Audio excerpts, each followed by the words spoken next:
because it has, I don't know if you've been watching the forecast for the UK, but I think we've had the worst winter for about 40 years. So we've had lots of snow, which looks very beautiful, but it's not so easy for us to get around. But the benefits of being a boarding school is that the students are always here. They haven't got the excuse of not being able to get to school.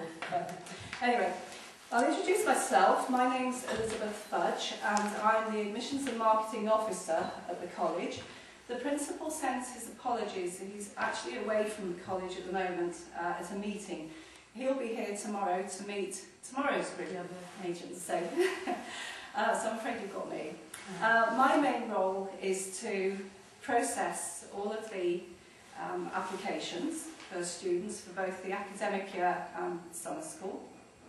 Do lots of other things as well, and sometimes I go out and about and visit various countries to work with agents or meet parents. So I'll try and answer all your questions to the best of my ability today, but I'm fairly new to the college as well. My colleague, Angie Smith, is very new. There are parts of the college she hasn't been to yet. It's only Angie's second week about it. It's always been a school in its entire life. It was the college and the church, and if you notice there's a rather large church next to it. They were built in 1856 by an Oxford professor of music. And his focus, obviously, towards music was to educate the boys who sang in the choir. And in those days, it was just the boys that got the education, unfortunately. But as the years progressed, so they introduced girls into the school. And in fact, this college was known locally as the choir school, and it was the only music school or choir school not attached to a cathedral. We still have music schools, we have one very close by, but they're nearly always attached to great big cathedrals in the UK, and this was rather unique, as in this case it wasn't. Anyway, when I came to the area in the 1980s, it was still functioning as a music-focused school. But gradually that changed, and about 14 years ago, the college was bought by King's Group, who are our current owners. So we are a wholly independent, international secondary school. We are completely a boarding school. Our students either stay on campus in one of the 5 residences, or stay with host families in the area. And the ratio tends to be of the, I think we started with 122 academic students this year, and about 10 or 12 of them choose to stay with host family. In fact, we were actually up to capacity, so some of them had to stay with host family, and then some have come back into residence. We don't have any UK students. We've got students of that 122, about 26 different nationalities.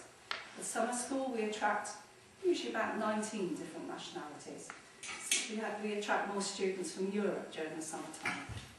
So 26 different nationalities, all boarding, and everybody really is in the same boat. They're all here to improve their English and follow the English national curriculum. So we teach GCSE, A-level, and University Foundation. So that's an age range of students from around age 14 to 19. We did have a 13-year-old student join us in September, but she was 14 before Christmas, so that's acceptable, but no younger than that.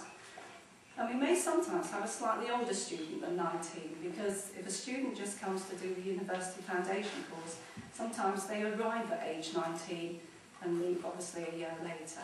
I think our oldest student last year was 22, and they have to wear the uniform, so they have to be comfortable with that. So GCSE is for age 14 to 16, and typically here students study English and Maths are the 2 compulsory subjects, and then they would choose up to 5 more.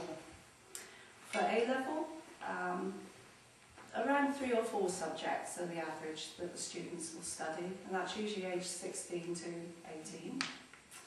And then the University Foundation programme, that's a very interesting programme. Sometimes our students that have been here for GCSE and A-level, or maybe just A-level, will stay on and use the foundation course as a preparation for then moving on to a UK college.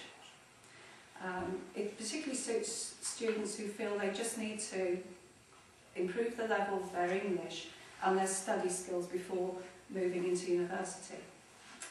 Now, lots of universities in the UK offer foundation courses, of course, but parents tend to quite like our foundation course because there's quite a lot of discipline still attached to it. So where a student at age 18 after completing A-levels or the equivalent in his or her home country will come into this country and go on a university foundation course, they have to be very well disciplined.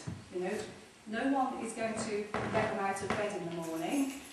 No one is going to tell them they've got to go to class. They've got to do that themselves, and sometimes they haven't got the right level of motivation. Now here, for the University Foundation programme, there is someone making sure they get out of bed in the morning. They have to, every student, and no one is removed from this unless they're in host family. Every student is expected to greet the principal every morning. He's in his office at 8:15, and he has a steady trail of students that will go in, say good morning to him. So that's another reason for getting out of bed. And also we make sure they have their breakfast in the morning as well, which is important. They start the day that way. And they have to go to class every day. Foundation students have to go to class. They also, as I said earlier, they have to wear the uniform too. But, so it's a good, well-focused, disciplined course for them. And it does actually, it's just a concentrated one-year course. And they get such a lot of help. They get one-to-one help from the principal with their university applications. Every year we have, it's usually around 20 different universities actually come to the college in the autumn term, that usually takes place in November. They come to us, so it's absolutely brilliant.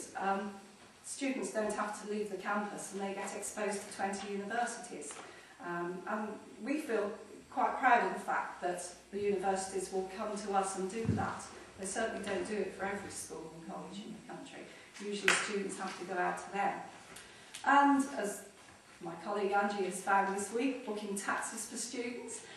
We have a lot of students, particularly the A-level students that are in their second year, or the foundation students now who are moving on or considering their next university or their choice, going out to open days to visit universities that they're interested in. So we make all the travel arrangements for that. Okay. There is another academic course that we offer, but you've got details of this in the prospectus. And it's called Academic Preparation. And we run this there's a couple of times in the year that we offer this. From April to June, so the summer term, or during the summer school period, which is July and August.